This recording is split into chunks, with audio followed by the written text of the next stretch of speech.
Ok, vamos a comenzar. Estamos con la Pashá de Noach. Sí, como dice acá, y él toldot Noach, Noach ish tzadik, también allá bedorotav. Estas son las generaciones de Noach. Noach era un ish tzadik, una persona justa y piadosa. Tzadik es como justa, recta. Tamim, tenía cierta perfección. Allá bedorotav era en su generación. Et Elohim italech Noach. Y Hashem era el que dirigía a Noach. Y hay discusión entre los comentaristas. ¿Qué tan grande era Noach? Si Noach realmente era grande, porque comparado a su generación, pues su generación no valía gran cosa, porque todos estaban corruptos, iban por un mal camino. O aún si hubiera estado en otra generación, como la de Abraham Avinu, si Noach hubiera sido una persona destacada, una persona grande. Entonces, la discusión es basada en el pasuk de Ayabe Dorotav, en su generación. A lo mejor nada más en su generación era grande, pero en otra generación no hubiera pintado. O en general en su generación era grande, pero si hubiera estado una generación como la de Abraham Avinu, hubiera tenido de quién aprender, como un Abraham Avinu, entonces hubiera sido más grande. Según el Hossam Sofer, dice, no es contradicción, sino, o sea, estas dos opiniones, dice, es cierto, en su generación tuvo, o sea, sobresalió, destacó. Si hubiera estado una generación de Abraham Avinu, hay que dice, no, él no hubiera destacado, comparado con Abraham Avinu, hubiera sido pequeño. Pero de acuerdo a Hassan Sofer dice, no, él posiblemente hubiera aprendido más porque hubiera tenido de quien influenciarse, de quien inspirarse, y eso le hubiera hecho que fuera una persona más grande. Y por eso es de que muchas veces, de acuerdo a ese planteamiento, es dependiendo quién está contigo, con quién te codeas, quién es la persona que sirve de influencia o de ejemplo para ti, es lo que va a hacer que en un momento dado que tú te vuelvas más grande. Entonces a veces te quedaste hasta cierto nivel porque a lo mejor no tenías de quien te jale para arriba. Exactamente. ¿Ok? Ahora, cuando hablamos de Noach, ya hay una Pirkei Avot ya nos habla que Azara Dorot mi Adam a Noach. Hubieron 10 generaciones desde Adam hasta Noach. Lo di a Kama Jibatosh, lo di a Kama Erejapaim, para dejar de saber qué tan lento era enojarse a Hashem. Shekola Dorota Yuma Hisimu Abim. Todas estas generaciones venían y hacían enojar a Hashem hasta que Shevi Meya Mabulas, que trajo las aguas del diluvio. Esas son las 10 generaciones que hubieron desde Adam hasta Noach. Ya luego hubieron 10 generaciones desde Noach hasta Abraham, para dejar de saber también la grandeza de Abraham Avinu. Pero, ¿qué nos damos cuenta? Que Noach sí tuvo su mérito. De otra manera, la Torah no lo hubiera llamado Ish Tzadik Tamim. La pregunta es, volviendo a retomar, ¿qué tan grande era realmente Noach? ¿Acaso Noach pudo haber sido el predecesor del pueblo judío o realmente no? Sabemos de que una persona gentil está obligado a cuidar las 7 preceptos de Noach, la Sheva Mitzvot Noach, ¿sí? Pero no fue el primer Yehudí. El primer judío fue Abraham Avinu. Ahora, ¿dónde pudo haber fallado Noach en un momento dado? Dicen que Noach, cuando analizamos su trayectoria, vemos de que no vemos en ningún momento que él hubiese pedido por su generación, que hubiese rezado por su generación, que hubiese tratado de estimular o de influenciar o de persuadir a la gente de su generación que regrese a una buena senda, un buen camino. Vemos que él va a sobrevivir, él y su familia, y todo el mundo se va a acabar en un momento dado. Pero son todos estos animales que nadie le agradeció. Bueno, interesantemente, cuando eso de los animales, vamos a decir, en realidad, Adam Arishon, él era vegetariano. A partir de Noach es cuando se le permite al ser humano empezar a comer carne. Y dicen, a diferentes comentarios explican, ¿quién fue el primero? Fue Noach, porque gracias a Noach se salvaron los animales. Además de que Noach fue quien atendió a los animales en la Teibá. Entonces, lógico que en un momento dado, si a alguien se le iba a permitir ya tener acceso a esos animales, iba a ser alguien como Noach, que gracias a él se salvaron, y no nomás eso, sino que él los atendió en la Teibá. Entonces, sí tiene su mérito el hecho que, no es de que pasó desapercibido el hecho que él atendió a todos esos animales en la Teibá. Entonces, eso sí, la pregunta es, ¿qué pasa con la gente de su generación? Si en un momento dado hubiésemos visto de que él hubiese tratado de persuadir o estimular a la gente de su generación para salvarse, para que en un momento dado ellos que recapacitaran y regresaran a una buena senda, un buen camino. No vemos en ningún lugar que hubiese tal comportamiento de Noach hacia la gente de su generación. No lo vemos. Es allí donde en un momento dado pudiésemos encontrar una carencia, por decir así, si es que lo comparamos con algún otro tipo de tzadik o otro tipo de personalidad. De hecho, hay libros que hablan de libros que hablan de Gilgulim. Gilgulim son reencarnaciones, que una persona puede volver a venir a este mundo, o sea, la neshama de una persona para poder enmendar algo que no le faltó en una vida pasada. Un tikkun.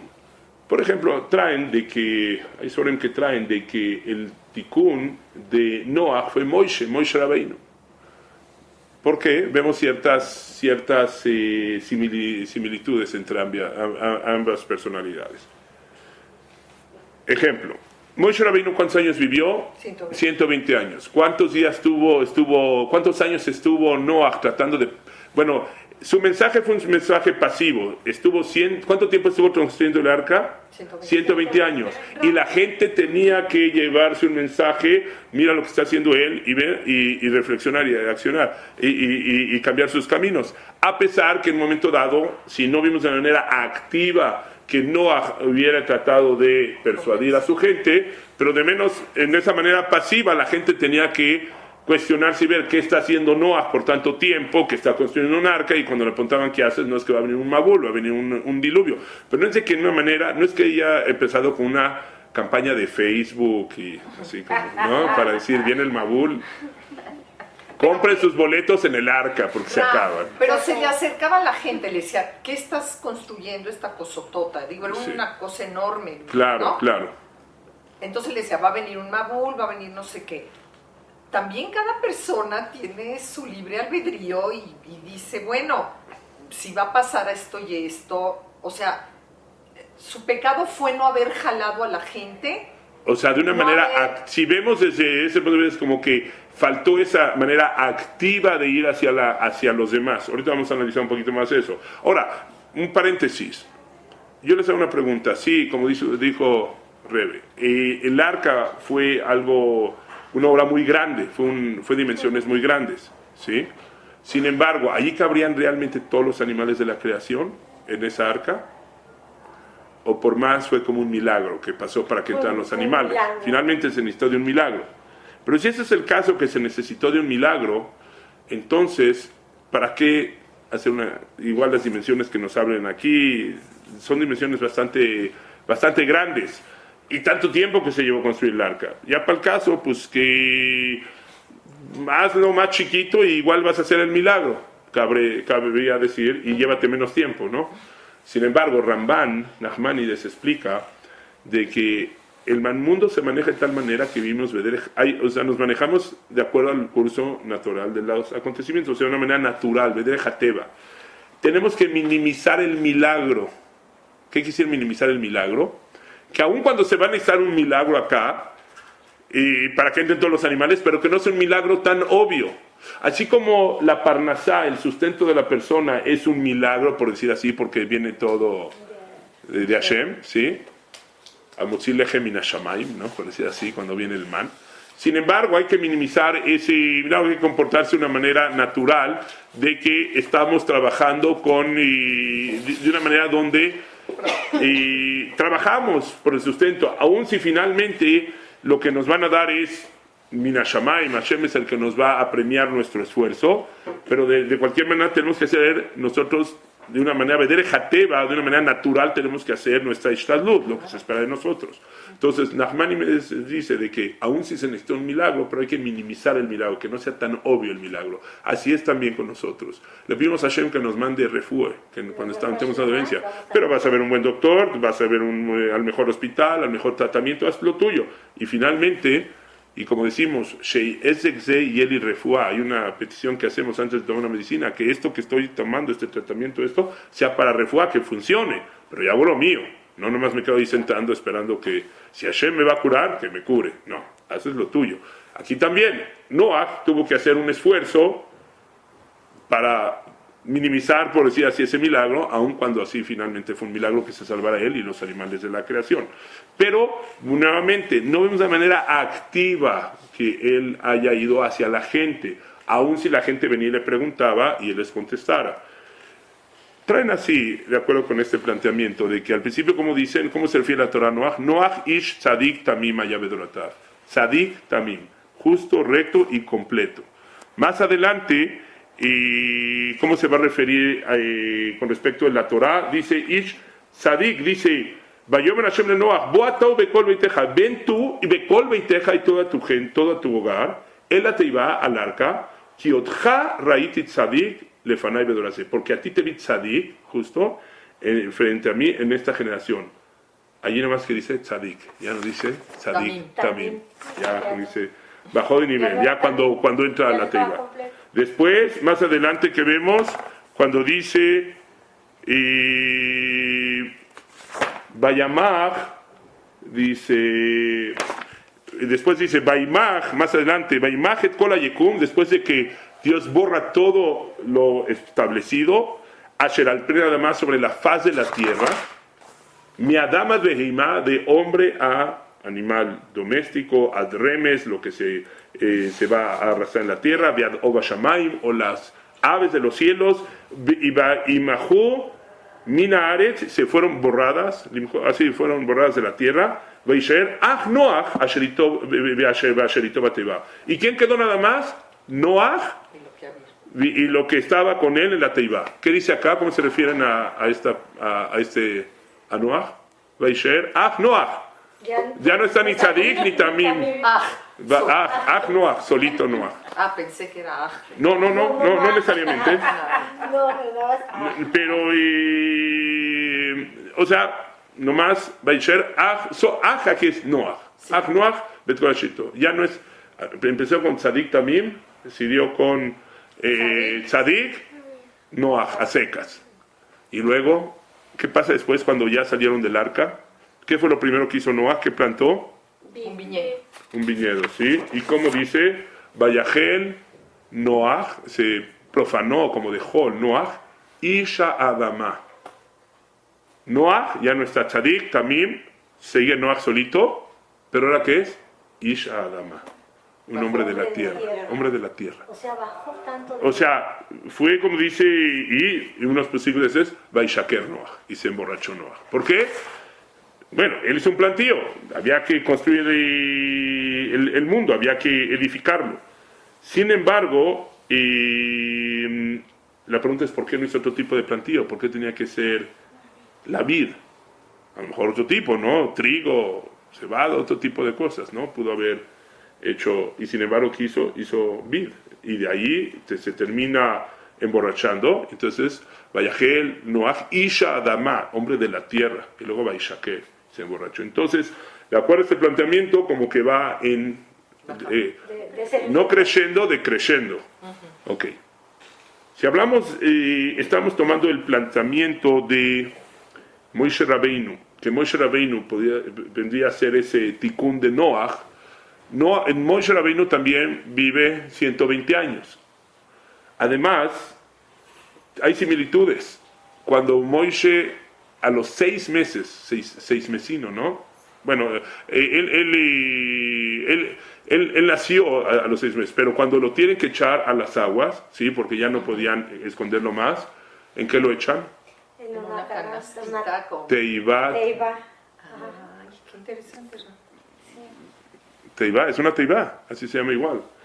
De hecho, hay similitud. Dicen que en la manera como está recubierta la teibá era diferente. En el tiempo de Noah fue de ambos lados, porque las aguas eran muy fuertes, ¿no? Por fuera y por dentro había, como quien dice, ese recubrimiento.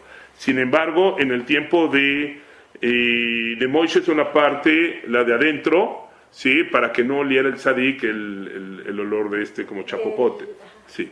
Pero igual estuvo recubierta en esa teibá. ¿Cómo se llaman en Moisés? ¿Cómo se llama en español? El Moisés, le llaman el Moisés, ahí sabe la palabra el Moisés, ¿no? Pero también fue echado en esas agüitas. Ahora, y Moshe Rabbeinu, ¿cómo empieza? Bueno, empieza como, empezó como Moshe, o sea, Moshe, bueno, no, en realidad vale la pena mencionar de que él tuvo varios nombres, ¿no? Tov, Tubi, así habla el Midrash, porque era Maúl, él estaba circuncidado, hay quien sabe que también También Noah era circuncidado, día de nacimiento. circuncidado. Sí, Moishe, ahí está el Midrash, si no me recuerdo, también quien trae de que también Noah ya está circuncidado. Pero con Moishe el Midrash dice de manera explícita que era circuncidado. De ahí que el nombre que tuvo al principio era Tov o Tubia, eran de sus nombres. Sin embargo, ¿cuál fue el nombre que se le quedó? Moshe. ¿Quién le puso ese nombre? Batia. ¿Y de qué viene ese nombre? Minamai Meshisiu, un acto de bondad que hicieron hacia otro. Ese fue el nombre que se le queda para toda la vida a Moishe. Pero era un nombre egipcio, ¿no? Oh, ¿cómo empieza Moishe? Ish Mitzri. Cuando él se escapa de Egipto, ¿cómo se refieren a él? Ish Mitzri, un nombre egipcio. ¿Cómo termina eventualmente un pasuk refiriéndose a él? Ish Elohim. De abajo para arriba, en crescendo. Noah hacia abajo. Ahora, si hablamos de tikkunim, ¿cuáles serían los tikkunim? ¿Cuáles serían los arreglos que tendría que hacer en un momento dado Moishe, si es la misma Neshome de Noah? Pues, si no, Un acto hacia afuera, no nomás pasivo. Moishe, ¿dónde se educa? En el Palacio Real. Un día sale y de repente que ve, se asoma que un egipcio está golpeando a un yehudí. Y entonces va y pone orden y termina matando al egipcio. ¿Y qué pasa con él? Se tiene que escapar después, porque ya que sabe de que se enteraron, se tiene que escapar. Pero puso un egipcio con un yehudí y tiene que poner orden y mata al egipcio y ya entonces escapa. Bueno, o sea, todavía no se escapa, o sea, lo mata. Al día siguiente, que ve a dos yehudim peleándose. Sale y trata de poner orden entre ellos. Es ahí cuando se entera, él le dice, Lama, Rasha, Lama te que reja, le dice, malvado, ¿por qué le pegas a tu compañero? Ni siquiera le pegó, levantó la mano, pero ya levantarle la mano a otro, ya implica rishut. Hay que traer que ya es, levantar la mano a alguien ya es una acción de rishut, de maldad. Entonces, pero es ahí que Alejargenia Taomer, o sea, ya le dejaron saber que ya se sabía de que él había matado al egipcio y tiene que escaparse por su vida.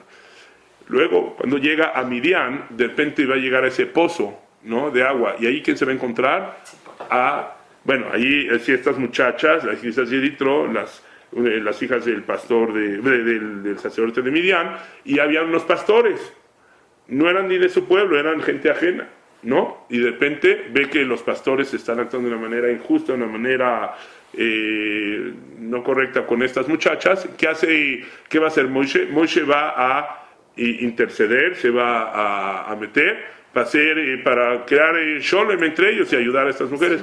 Se involucra aun cuando no tiene nada que ver con él. ¿Qué quiere ver? Vamos 3 pasos. 1, al principio el egipcio contra el yudí va y pone orden, o sea, sale, cuando él puede haber dicho, yo estoy en el palacio, yo aquí estoy bien, aquí no. Estoy en el aire acondicionado. Sí, estoy aquí en el... Estoy en la zona de confort, aquí estoy en el Palacio Real y disfrutando de la vida, ¿no? Pues va y se involucra. Luego va a 2 Yehudim y se involucra también con esos 2 Yehudim. Cuando él puede decir, ¿sabes qué? Y luego ve a dos bandos, por ejemplo, estas muchachas, y luego están los pastores de Midian, y en un momento dado agarra y también se involucra. Cuando pudo haber dicho esto, ni tengo vela en este entierro, como quien dice, no tiene nada que ver conmigo, no es de mi pueblo, no es de nadie, pero aún así va y se involucra. ¿Qué vemos él en su vida? Un acto de ir hacia afuera, de involucramiento y tratar de ver por el bienestar de otros. Vamos a ver todavía un punto climático. ¿Cuándo lo vemos? Cuando el pueblo de Israel va a pecar con el becerro de oro. ¿Qué va a pasar allí? ¿Qué dice Hashem a raíz de que pecan con el becerro de oro? De ti voy a sacar otro pueblo. Dice, voy a acabar con este pueblo y de ti voy a crear una nueva simiente. ¿Sí? ¿Qué pudo haber dicho Moishe? Sí, Okay. Sale y vale. Aquí buena calidad, ¿no? De aquí de lo mío, ¿no? Una raza superior, ¿no? O alguien que no está cometiendo errores y pecados. Y sin embargo, ¿qué dice Moishe? Perdón. Porque ¿qué él pudo haber dicho? ¿Qué pasó con Noah? Se borró el mundo. Y de Noah empezó una nueva creación. Él pudo haber dicho, sí, está bien, me late chorros, de mí empieza una nueva creación, un nuevo pueblo. Y sin embargo, que dice, no, yo soy líder en función de este pueblo. Y si vas a borrar este pueblo, entonces mejor bórrame a mí de esta... Sí, de la Torah. De la Torah. O sea, mejor bórrame de tu libro, pero si yo no voy a ser líder en función de ese pueblo, entonces mejor no, I don't belong here, no pertenezco yo aquí. ¿Qué nos vemos esto? De que él tiene una actitud de no nomás yo me salvo, o yo y los míos, y ya los demás, pues que les reciban su, como dice, su castigo, ¿no? Su merecido. No, él va y dice, por favor, y si no, quítame, bórrame a mí, pero que sálvalos a todos ellos. Entonces, ¿cuál es ese tikkun? Que nos damos cuenta de que él vino a, como dice, de una manera activa a salir y involucrarse y hacer por los demás y demostrar que no es una persona que nomás ve por su bienestar propio, sino que va hacia los demás. Es como Entonces no en sí su neshama era judía.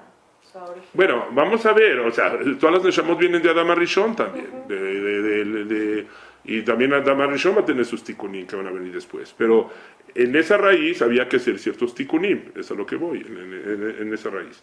Ahora, y el ejemplo de, por ejemplo, Noah y un Abraham vino, aunque ahorita estamos hablando de Moishe, ¿no? Pero, ¿qué pasa cuando porque también vemos que Abraham fue una persona que hizo mucho, fue para hacer por los demás, ¿no? Pidió por Sdom, pidió por Amorá, no sé qué dio, o sea, puede haber dicho, son malvados, que los acabe, ¿no? No. Hay 50, 40, 30, 20, 10. Bueno, 10, pero no menos, no más regateo, llegaron hasta 10, ¿no? Como una vez dijimos, ¿no? Como el hijo que va con el papá y le dice, papá, ¿me das 50 centavos? ¿Qué? ¿40? ¿Para qué quieres 30 si con 20 te alcanza? Toma 10, le das 5 a tu hermanito y me traes el cambio. Empieza el regateo. Así pudo haber sido un regateo. Y sin embargo, no lo hizo ese regateo. Sin embargo, fue Moishe y en este caso Abraham. Abraham pidió 50, 40, 30 porque, como dice, Hashem no busca...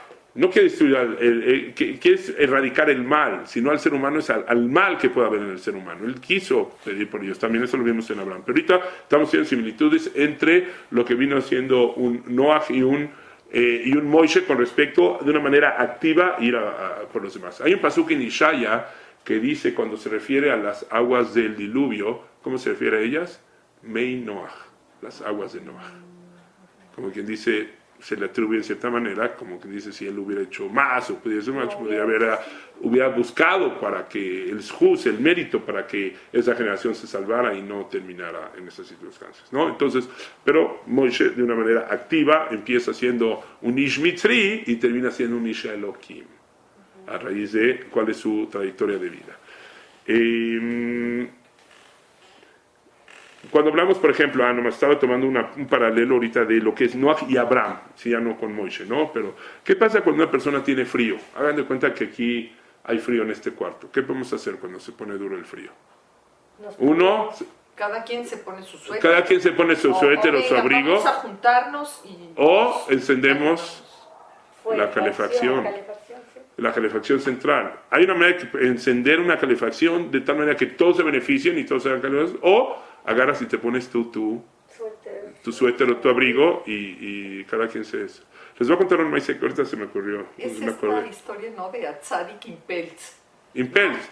No, que es un gran tzadik, muy bueno, muy lindo. Hace frío y él se pone su abrigo de mink, ¿no? Así es, así es. En Europa se ponían estos Impelz señores, es como de... Sí, como de furs, ¿no? Sí, de fur. Ajá, sí. Y entonces se lo pone. Y hay aquel que tiene ese mismo dinero y no se compra el abrigo de mink, sino que compra para que todos se puedan calentar. Claro. Allá. O sea, para que todos se beneficien de eso y no nomás de una manera personalizada. Pero iba a decir una idea al respecto. Sí. ¿Qué pasó? Es que ella dice que ella usa abrigo de mink. Luego se verá, ¿no? Claro, sí. Pero entonces, la pregunta, ahorita que estaba hablando de eso me acordé de un maíz que una vez, un relato que oí en una ocasión, que es un poquito durón. Pero bueno, no durón, ahí les va. En una ocasión están en una casa, de repente están unos niños ahí corriendo, está el Zeide, el abuelito, y de repente los niños están corriendo a la casa y de repente vieron que se metió una rata ahí en la casa, un ratón, una rata. Y entonces agarran unas yo qué sé, escobas y vámonos a darle a buscarla para hacerla añicos, ¿no? Y de repente llega el Zayd y les dice, la abuelita dice, no, déjenle, no con... Dice, enséñenle la salida, pero no le peguen, no con esa crueldad de esa mesa. Dice, vénganse, siéntense, les voy a contar algo. Les dice el Zayd de la abuelita, miren, yo pasé el holocausto. El holocausto, pues como saben, fueron momentos muy difíciles, momentos de mucha... No fueron momentos fáciles, sin duda alguna. Pues resulta que a mí me tocaba dormir en las barracas. Como las barracas eran esos cuartos donde eran como unos catres, eran como unas literas, donde pues eran muy de madera, eran muy así, parcas. Infames. Sí. ¿Cómo se calentaba uno ahí en las barracas? Usted dijo, bueno, pues nos calentábamos estando el uno con el otro. Pero ¿quién era el que la sufría? El de la esquina. El último, el de la esquina. ¿Qué pasa cuando eres el de la esquina? Solo tienes una parte para encontrar calor a través del calor humano del prójimo que está junto a ti, pero ¿qué pasa del otro lado? Pues a mí me tocó estar en esas circunstancias, donde yo era el último de la fila. ¿Y saben cómo encontraba calor? Con las ratas que venían y se me ponían allí, porque ellas también tenían frío, y se me acurrucaban, y yo me calentaba con su calor, y ellas se calentaban con mi calor, y así la fuimos sacando. Entonces, fue gracias a ellas que yo salí adelante. Por favor, no con esa crueldad.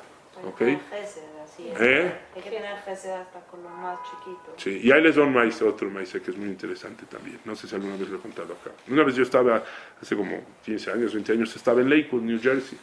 Estando ahí en Lakewood, estaba platicando con una pareja que él es un rabino Shuadrón, casado con alguien que era de México. No sé si Raquelita Reisman.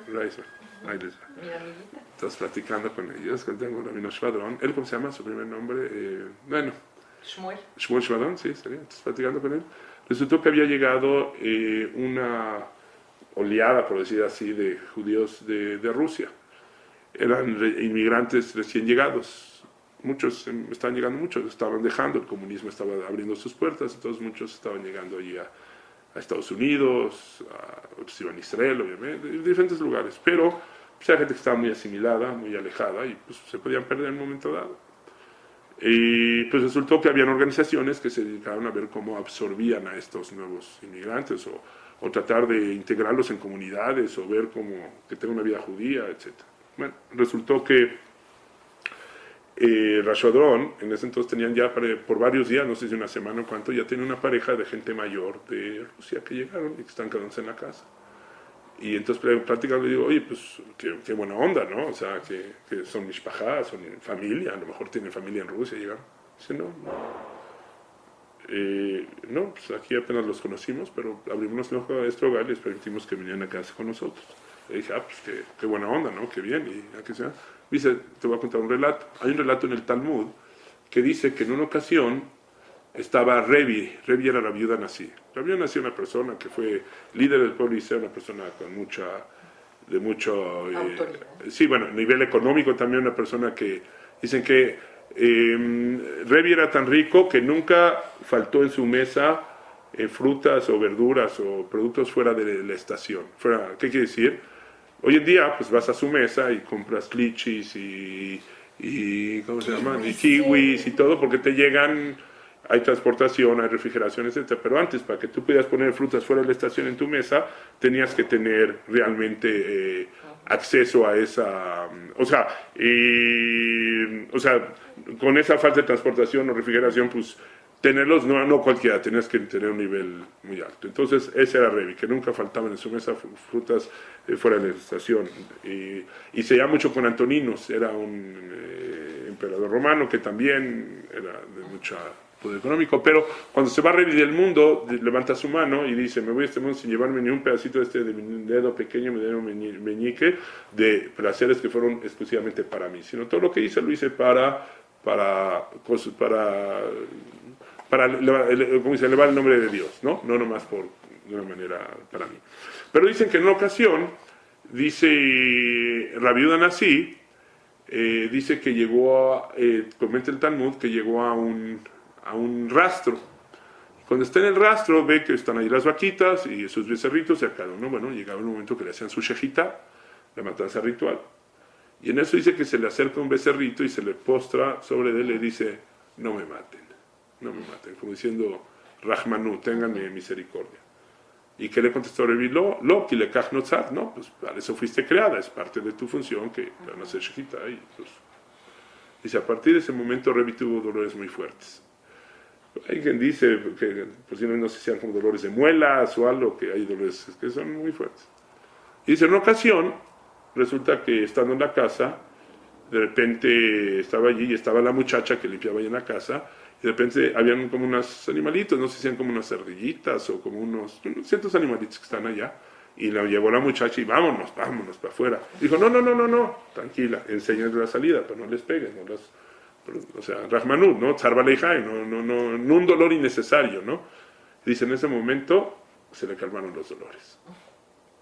Entonces, Rav Shadron me está diciendo, Rav Shimon Shadron me dice, a ver, que en ese maíz, ¿qué es lo que está pasando? ¿Qué hizo Revi? ¿Revi hizo algo malo?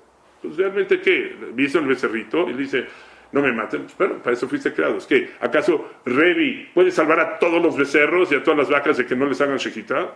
Hay un ceder, el mundo se maneja de una manera. Dice, bueno, el punto es este, si Revi no podía salvar a todos, pero esta que te llegó y se te acurrucó y te pidió ayuda, a ese ayúdalo. A ese ayúdalo. Ese te pidió ayuda, a ese. Y dice, porque si bien no puedes ayudar a todos, pero ese sí. Entonces dice Rav Shadron. Dice, yo ayudar a todos los judíos que están saliendo de Rusia, ¿quién puede ayudar a todos los judíos? ¿Quién puede ayudar? Así como ¿quién puede quitar la pobreza del mundo? ¿Quién puede ayudar a todos los pobres, a todos los necesitados? ¿Quién puede? Pero a uno. Dice, a todos no puedes, pero va a llegar uno y alguien, una persona que necesita ayuda y se te acurrucó y se te vino y te pidió, y esa persona que vino, ese atiéndalo. Si no puedes ayudar a todos, no. Pero el que viene y te buscó, ese ayúdalo. Entonces, así dijo, pues no puedo ayudar a todos los judíos de Rusia, pero llegaron esta pareja, pidieron, pues decimos aquí para que estén con nosotros. Entonces, también es un principio importante en la vida. A veces queremos ser idealistas, queremos hacer el bien, queremos hacer cosas buenas, pero cambiar todo, uno que haga su granito de arena.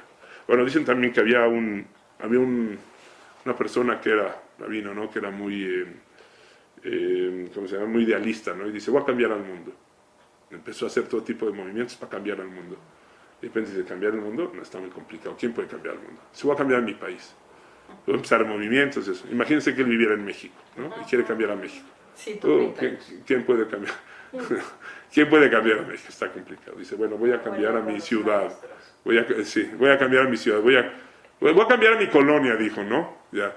Imagínense, vivía en Polanco. Voy a cambiar a Polanco. No, que haya menos tráfico. Eso olvídese. No. Dice, no, mejor no. Pues voy a cambiar a mi edificio. Llega la junta de condóminos. Este dice así, este dice asado, este comentó así, este comentó asado. Dice, no, ¿quién puede cambiar a los vecinos? Cada quien es. Dice, mejor voy a cambiar a mi familia.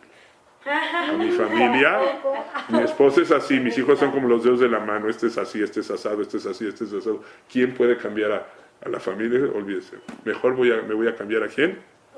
A mí mismo. En el momento que se empieza a cambiar a sí mismo, de repente cambia su dinámica con su esposa, cambia su dinámica con los hijos, se empieza a ver una mejor relación, de repente hay una mejor relación con los vecinos del edificio, con los condóminos, y de repente se da cuenta que empieza una relación con el mundo que lo rodea. ¿Dónde empiezan los pequeños grandes cambios? Con uno mismo, con el deseo que uno quiere cambiar. Esos son los grandes cambios que uno tiene que hacer.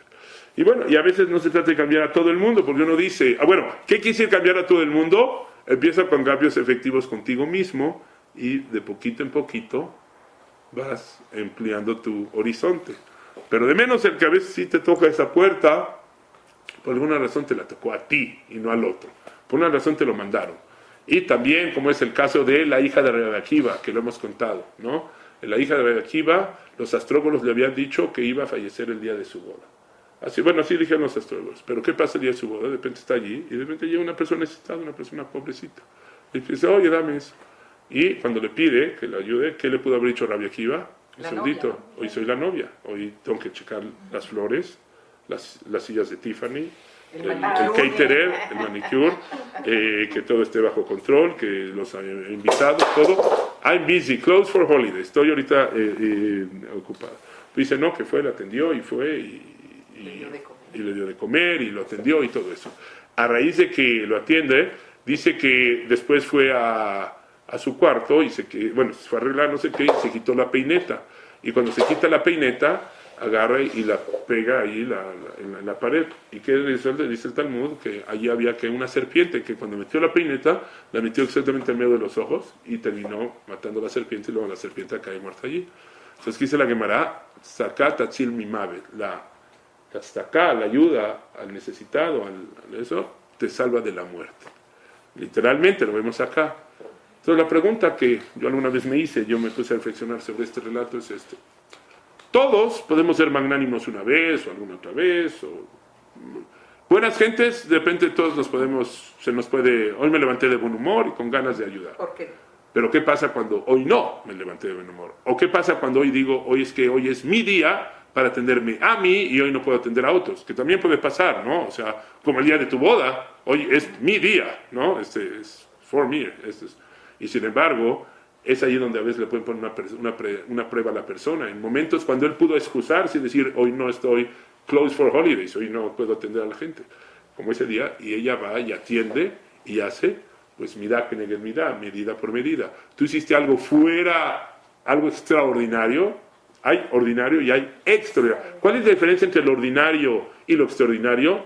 That little extra, ese extraordinario. Hiciste algo fuera, algo que no se esperaría de ti, algo que no más allá de lo que se hubiera esperado de tu persona, y vas y lo hiciste en un momento dado cuando tenías todas las excusas para justificarte, para no hacerlo, y lo hiciste. Entonces, mira que entonces en un momento dado eso puede remover un decreto fuerte hacia la persona cuando dice, a lo mejor hasta aquí llegaste, pero hiciste algo extraordinario, pues te damos un extra, te damos un bonus de vida. Entonces, es parte de todo esto. Vemos lo que fueron la personalidad de un Noach, lo que es un Moshe Rabbeinu, lo que es un Abraham Avinu, que eso ya también se va a explicar con más detalle, cuál fue la personalidad de Abraham Avinu, que él también, en su manera de ser, fue alguien que buscó y fue y también hizo por los demás, pero en esa medida nos damos cuenta que qué tanto uno busca encontrar calor, él solito poniéndose su abrigo, o qué tanto uno está dispuesto a encender una calefacción donde todos los demás puedan también encontrar calor humano, ¿no? Y como dijimos también, los grandes cambios también empiezan con uno mismo. La gran lucha del ser humano es con uno mismo. Muchas veces pensamos es con el otro, con este, el otro. Como dice, Kiteitzer milhamá lo vieja, cuando salgas a la guerra contra tu enemigo, y hay quien explica cuál es la batalla contra el enemigo acérrimo del ser humano es uno mismo. Los temores, las envidias, los enojos, los rencores, la codera, todo, no ser dadivoso, ser egoísta, el egoísmo, el egocentrismo. El ser humano es egoísta por naturaleza. Entonces, cuando uno es chiquito y le dices a alguien, bueno, le llegas a un niñito y le dices, oye, ¿me das tu dulce? Te ve a los ojos y con toda honestidad, con toda franqueza dice, no hay mucho. Cuando el ser humano crece y le pides, ¿me das tu dulce? ¿Qué puede ser? Tu iPod. Tu dulce dice, bueno, mira, o tu tiempo dice, ¿me das tu dulce? Y dice, mira, hoy no, si podría, a lo mejor mañana, esto, lo otro. Muchas veces ese egoísmo del ser humano, ese egocentrismo está más encapsulado, está más, como dice, disfrazado. Pero ahí está el egocentrismo del ser humano.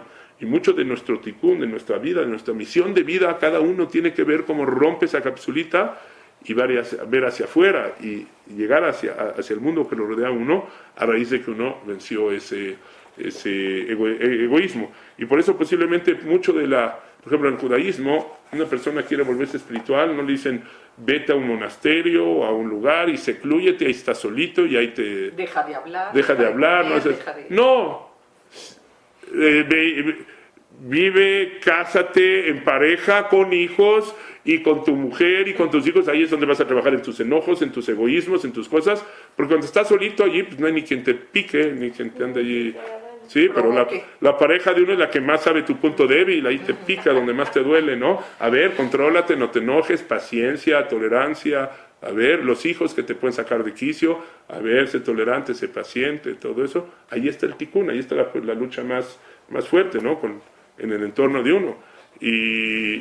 Y es parte, y ese es el crecimiento del ser humano, es a raíz de que tengas esas pruebas, ¿no? En un momento dado. Pero como dijimos, la lucha más difícil es con uno mismo, ¿no? De que nos podamos controlar, que podamos contar hasta 10 o hasta 100 o hasta 1000 y no nos enojamos, pero eso es ahí donde está la lucha. Y los grandes hombres pues se hicieron grandes porque por sí mismos, porque son los pequeños detalles los que hacen la gran diferencia para la grandeza del ser humano. Rafa, una preguntita. Sí. En la segunda parte está Noah que hace cosas no muy bonitas. Sí. Okay. ¿Cómo le enseña uno eso a los alumnos? ¿O se lo salta? Es una buena pregunta. Es una pregunta porque finalmente está en la Torah. Está en la Torah, sí. Está bastante explícito, ¿no? De Sí. hecho, está bastante gráfico lo que pasa. Sí se lo enseño, no se lo enseño. Bueno, a lo Sí mejor se de una lo manera digo, un poquito no se lo más digo. sutil. Yo diría, poder enseñar de que, como dijimos, ¿por qué plantaste un viñedo cuando podías haber plantado otro tipo de plantíos, ¿no? De hecho, por ejemplo, y hay una ocasión donde hay una discusión entre Turnus Rufus y Rabbi Akiva, era un romano, que le decía que por qué hay que dar, tu concepto de dar tzedakah, ayudar a los pobres, ¿por qué? Si Dios no hubiera querido que sean pobres, no se hubiera hecho pobres, ¿no? También, ¿no? O ¿por qué la circuncisión? ¿Para qué te hace la circuncisión? ¿Qué? ¿Dios no puede hacer la obra? Dios no puede hacer la obra perfecta, que tienes que tú meter la mano allí para circuncidar, para cortar, para eso. Entonces, ¿qué le contesta a Rabbi Akiva a Turnus Rufus? Le dice, bueno, ¿qué es más preciado? ¿El trigo o el pan? Bueno, pues el pan es más, te satisface más a la persona, ¿no? ¿Sí? ¿Quién dio el trigo? Hashem. ¿Quién crea el pan? ¿Quién lo desarrolla? ¿Quién lo elabora? El hombre. Entonces, Hashem te da las cosas así, el material, materia prima para que la trabajes. De hecho, allí explica el Sefer HaChinuch que también por eso es, así como el cuerpo hay que perfeccionarlo a través del Brit Milá, de la circuncisión, pues eso es una alusión para la Neshama, para el alma, que también hay que quitar el ¿cómo se llama? El prepucio del alma, el Orlat Alev. Hay que trabajarla, así como en la parte física, también la parte espiritual. Pero, y retomando el punto que dijimos, es que, ¿por qué Noah planta a lo que es un viñedo, que es algo más, bueno, cuando pudo haber plantado? Que tiene Sí, no, permiso, ¿por qué no plantó algo que era más básico para la manutención del ser humano, de la humanidad, etcétera, ¿no? O sea, se fue para algo más por otra línea. Y las cosas que pasan allá, bueno, pues sí, hay que manejarlo, yo de una manera un poquito más así, a lo mejor no tan gráfica como dice usted, pero que el ser humano puede cometer errores o pueden haber, el ser humano tiene todo tipo de fragilidades, digamos, el ser humano es frágil y constantemente el ser humano tiene que escoger. No hay tal cosa como un acto que sea parve. ¿Qué quiere decir parve? Que no es ni bueno ni malo. Cualquier acto que uno haga o te acerca a un bien o te aleja de ese bien, ¿sí? Eso es la vida del ser humano. A veces uno piensa que las grandes pruebas, Abraham tuvo 10 pruebas, sí, fueron las pruebas más monumentales, pero cada instante, cada momento de vida hay pruebas. Entonces, si tú te acercas al bien, vas a hacer un acto bueno, te acercas al bien, de otra manera te alejas. Entonces, por eso, Mius de Jajam Arroetanolá. ¿Quién es el Jajam, el sabio? El que ve a futuro lo que va, la consecuencia de sus actos. Y si Noah tan pronto empieza a crear una nueva civilización, que no era poca cosa, él se salvó y con su familia. ¿Qué haces? ¿Cómo con visión, con inteligencia, con sabiduría, cómo empiezas a forjar y formar una nueva civilización? Pues no era cualquier cosa, qué es lo que vas a plantar o qué es lo que vas a hacer, no es nomás, bueno, pues hago esto, ¿no? O hago esto, no. Tenía que ser algo que realmente vaya encaminado a reconstruir una civilización que realmente estuviera bien cimentada. Entonces, por ahí es donde se puede manejar, de que uno tenga cuidado en los movimientos que uno hace, porque en un momento dado, pues... repercute. Claro, y más en ese momento, cuando es un momento clave de cimentar. Cuando estás empezando una casa... ¿Cómo salieron ahorita en las noticias cuando fue lo de Emanuel e Ingrid, los huracanes? Decían, es que muchos edificios o escuelas se cayeron porque estuvieron mal construidas. Pues si empezaste con los cimientos no bien y con materiales medio frágiles o chafos, pues muchas construcciones se pueden venir para abajo porque les faltó esa cimentación. Entonces, Noah, ¿cómo estás cimentando una nueva civilización después de que vino un diluvio y destruyó al mundo que había antes por los errores que habían cometido? Entonces, manejar de una manera así, cómo acertamos y no volvemos a cometer los errores que nos llevaron a la destrucción en un momento dado. ¿Ok? Aquí le paramos. Gracias.